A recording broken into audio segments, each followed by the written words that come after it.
The grieving process for me involved recognizing the pain and acknowledging that I was hurt, because a lot of times I would just jump back up like nothing had happened. Kind of like when you trip on the sidewalk and you don't know if anyone saw, and so you quickly jump up and pretend like you're okay. You usually don't laugh about it, you just keep on, keep on.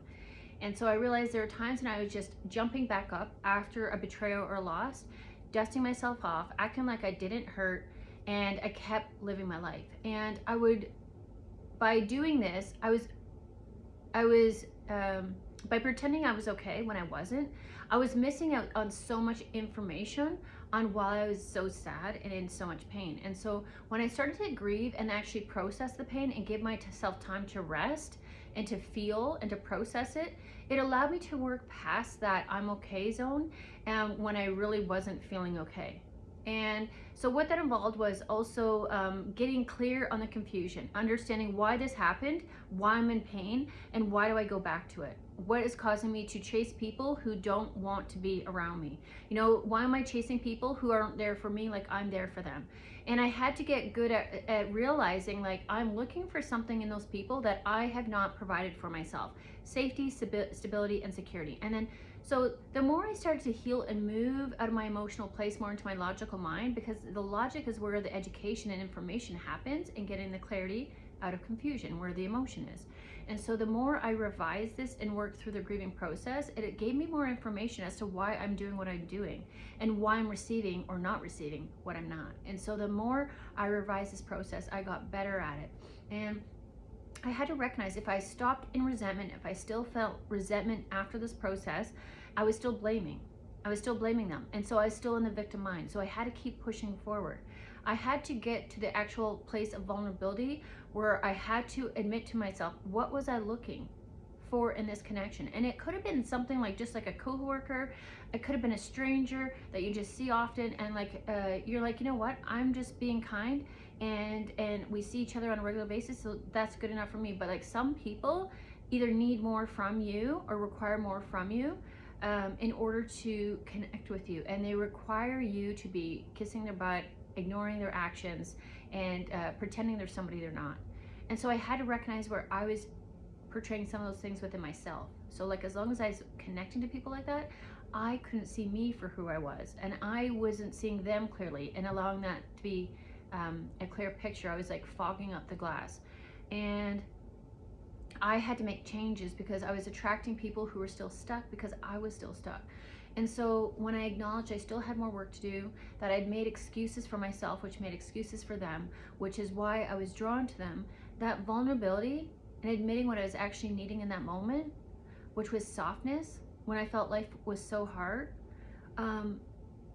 it reminds me to give myself patience when I'm learning, and that I'm putting too much pressure on myself. And so I'm trying to get somewhere, and I'm wanting support, like a support system to get there. But if you don't know what a support system truly looks like, you can tend to gravitate towards the wrong people and cling onto them for all the wrong reasons, and then they tend to backstab you later on. And so I had to learn to recognize who people were, who they weren't, who I actually am, and who I wasn't. And I was giving them so much benefit of the doubt, and I was ignoring my instincts and my intuition. And so the more this happens, the more revision you get and the more clarity, and then you move out of your emotions, and now you're not taking on more emotions that you now have to purge out or carry around with you, right? So I knew I was getting through this, and then so while I got to that vulnerable point, I had to acknowledge, like, what I'm unable right now to give to myself is what I never received in childhood. Because if I'd received this as a child, then I would know how to do this for myself. But I wasn't taught that, so I wasn't given that. And so then I also, after being vulnerable and admitting I was hurt because I was expecting like just a mutual kindness from another human, and I hadn't received that. I received cruelty, isolation, neglect, you know, group targeting. And then I realized, like, this is actually what I received as a child. And I've normalized it. And that's why it's a pattern for you, because this is something that happened to you growing up.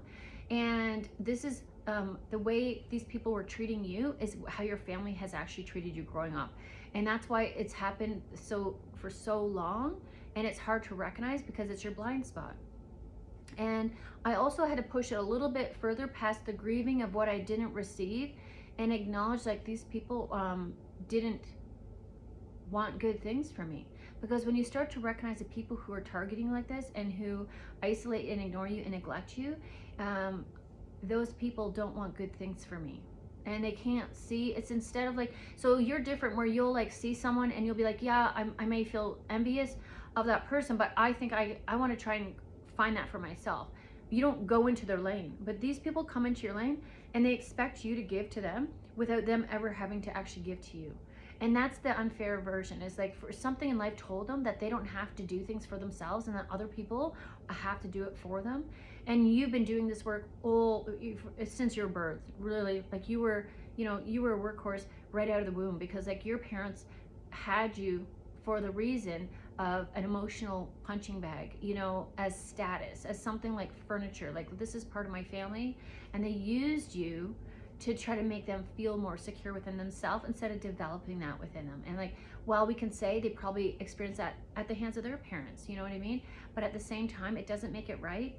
And once you recognize these people that keep hurting you, whether it be family members, community members, coworkers, they're all very similar in nature, is that they haven't done and they don't want to do the internal work, and so they put that on everybody else.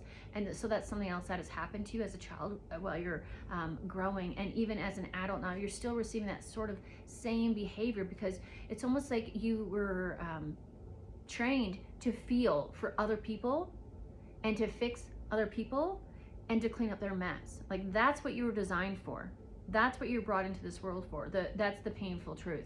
And so now, like, that's your instinct, was it your instinct? But that was your belief system that was pushed into you as a child, is like, I'm here to take the burden off my father because he doesn't know how to handle his emotions. I'm here to make him happy because he's always miserable. I'm here to, comfort him, but also be quiet when it comes to my needs. And as for my mother, she's just tolerating him because she doesn't want to go out and be independent financially. And so now you have two people that are remaining comfortable and just require you to accept it. So even though you would tell your mom like what's happening, maybe you would tell your parents like, hey, like this isn't fair, like they would just make excuses for the bad behavior, and you were just expected to tolerate it. And so I think that has also developed like a very delusional place for you, where you're a daydreamer and you can become very hopeful because you're like hoping, you're just hoping, can they not see that I need this? Can you not hope?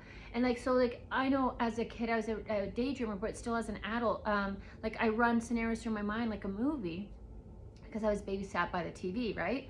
And so that was a comfort for me to watch a screen instead of the reality of my situation, and to acknowledge the truth of what my life was really like.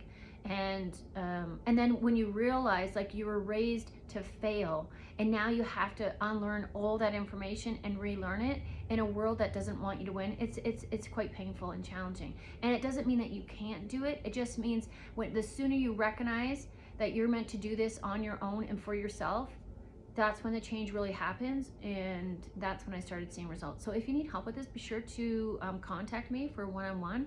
And you can also like and follow and subscribe and hit that bell for more information to help you realize your true worth and your true value. And let's help get you there so that you can build a world that is beautiful for you. Thanks for watching. Thank you for the support, and I'll see you in the next one. Take care.